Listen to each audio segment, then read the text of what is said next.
This is Lesson 3, starting on page 59, Managing Your Mailbox. Using email to communicate is fast, convenient, and can happen in nearly real time. The amount of legitimate email can feel overwhelming at times, even before you consider the amount of junk email that you receive. Without some way to catch spam and direct it to a junk folder, your mailbox can grow to an unmanageable size and risk meeting or exceeding the mailbox size limits put in place by the system administrator. You can use the options available in Microsoft Office Outlook to help you manage your mailbox effectively. In this lesson, you will use the junk email options to manage messages and clean up messages to manage your mailbox size. Topic A starts on page 60 with managing junk email options. As email use continues to grow, so do methods to exploit and abuse it. Junk filters help protect you from an onslaught of junk email, viruses, and phishing scams. Although nothing close to a foolproof junk filtering system exists, you can take steps to minimize the negative consequences of junk email. Microsoft Outlook includes the option to set different levels of filtering protection, as well as options to manually build safe sender, safe recipient, and blocked sender lists. In addition, there's an international blocked top-level domain list to catch and filter any incoming messages originating from a specific domain.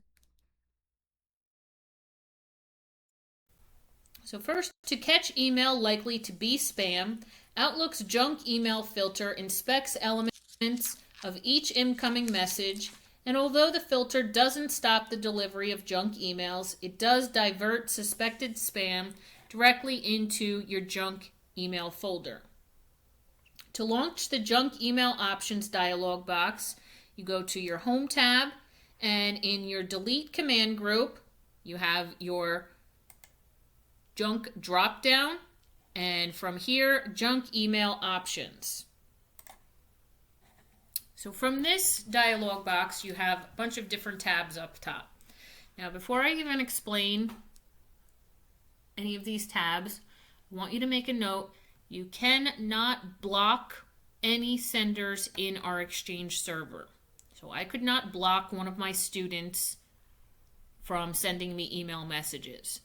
So with that said, we will not be able to do the activity for this lesson on page 66, which is activity 3.1. So that has you go through and block, a fellow student. We cannot do that, but I will show you how you would go about doing that if you were in, the workplace and you needed to block a junk email sender. We just cannot block anyone that's in our Exchange server where we're working from right now. Okay, but first in this dialog box, we have our options.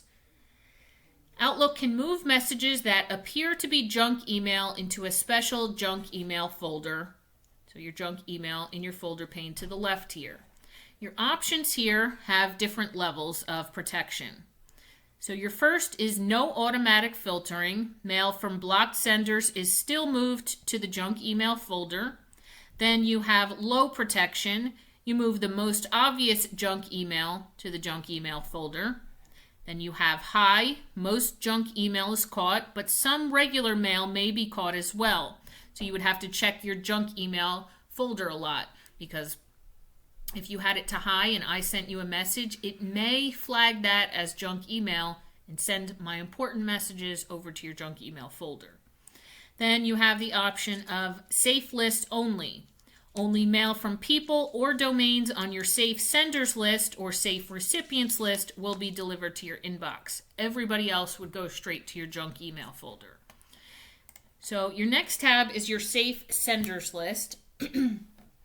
And email addresses and domain names you add to the safe senders list will never be treated as junk mail. It's a good practice to periodically check the junk email folder, move any legitimate messages to the inbox, and add the email addresses or domain names to the safe senders list. So if I sent you guys a message and it was treated as junk email, you might want to take my email address. You could add it from here. egroff@mos.local. Again, all of our local email addresses are already safe. We can't block them or add them here. But you just click OK and it adds it to the list there. You also have the option to always trust email from your contacts that are stored in Outlook already and automatically add people I email, so that I specifically send email to. They can automatically be added to your safe senders list as well. Then you have your safe recipients list. If you're concerned that email that you send to others is identified as junk mail and filtered, your recipients can add your email address or domain name to your safe recipient list. Same way, just click your add button and add the email address in there. Then you have your blocked senders tab at the top. Email addresses and domain names that you add to the blocked senders list will always be treated as junk and sent to the junk emails folder. You can build a list of blocked senders, and this is referred to as a blacklist. So if you wanted to add me, you could do egroff@mos.local.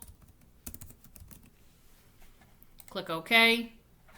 I would be on there. And then any email messages from me would automatically go into your junk email folder. Okay, I'm going to take myself off there though. All right, so those are your different junk email options. Again, the activity 3.1 on page 66, you're not going to be able to complete, so you're going to skip over that, and the next video will be topic B on page 66, which is managing your mailbox size.